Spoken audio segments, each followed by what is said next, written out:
Nikki, and I'm a stay-at-home mom who's been homeschooling for the last 3 years. So today I'm going to talk about a lot of the things that we use in our homeschool classroom that help with my daughter's sensory needs. For the most part, this is the stuff that we have used religiously in our homeschool classroom that has helped with my daughter's sensory issues. Let's get into it.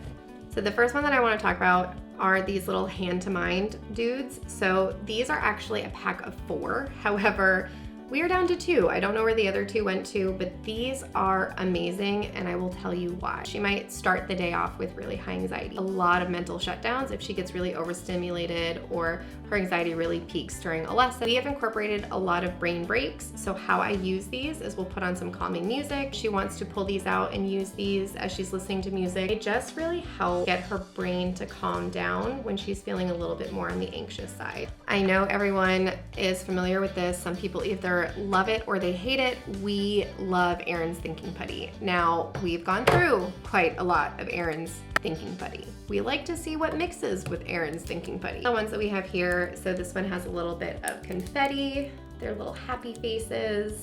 Sometimes she likes to make her own confetti. Kinetic sand does not mix well with Erin's Thinking Putty, so we've gone through quite a lot. But these 2 are the ones that have kind of stuck it out the longest. I can put this on my desk that has ridges and it won't stick like normal Silly Putty would. It's not really as messy as the other ones. I do like this little cosmic purple though. Some of them you actually can get scented as well. We love mixing as many scents as we can, so it gets her hands going, as well as if you get like the smelly kind, smelly senses going, if you will. So this 10 out of 10. I know a lot of people are like, oh, that's so distracting, but when I started homeschooling her and adding these into the mix, I will take a distraction over a shutdown any day. I could sit here and play with it all day, every day. We love Erin's Thinking Putty. Have these little cards. So they have the names of them on the back, as well as they have different textures. She likes this one.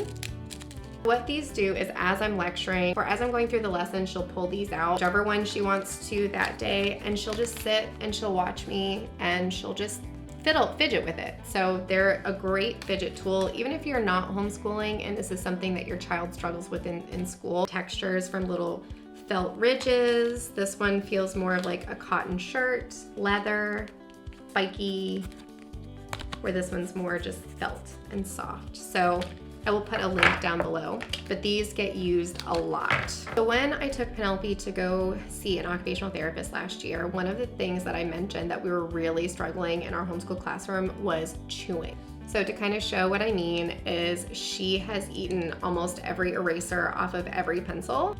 So as you can see, these erasers have been chewed down to the nub. I found these little chewers that go on top of the eraser.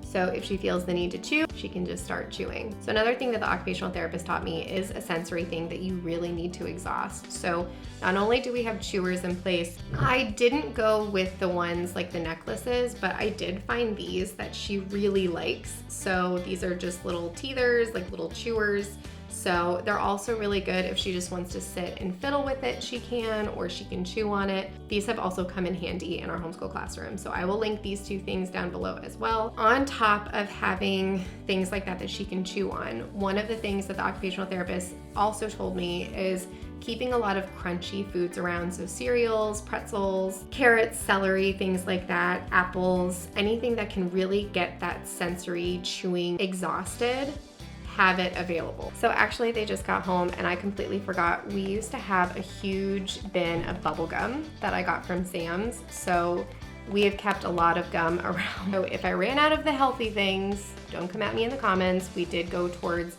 gum and lollipops as well. If you don't want to do that, because obviously the sugar is probably not for the best, then something like this or this is going to be your best friend.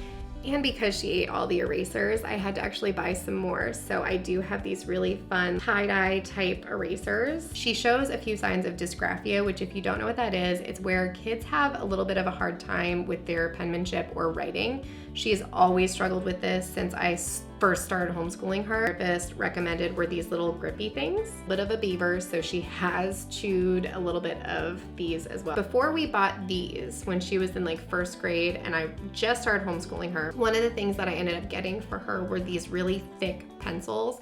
I ended up sending them in with my youngest who just started kindergarten, so he actually has those now, and we have graduated to these little grippy things. Get her to figure out where her gripping is supposed to be on her pencil. These have actually come in handy quite a bit. All right guys, well I hope you guys liked this video. If you did, give me a thumbs up and don't forget to follow for more.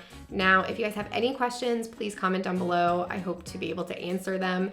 I have learned a lot over the last 3 years and there's still plenty more to learn. So if you guys have any products that you recommend me trying out, then definitely comment down below because I am always scouring the internet trying to find more things to help my daughter fulfill her sensory needs. If you guys want to follow me on my other social media pages, I'm starting to get a little bit more into Instagram, but I definitely am more heavily on TikTok. I'll put those down below for you guys. And if you guys came here from TikTok, it's so nice to see you guys over here. If TikTok ever goes away, which I hope it doesn't, but if it does, I will definitely be posting more videos on here. If there's anything that you guys want to see, then comment down below as well. I hope you guys have a great day and happy homeschooling. Bye guys.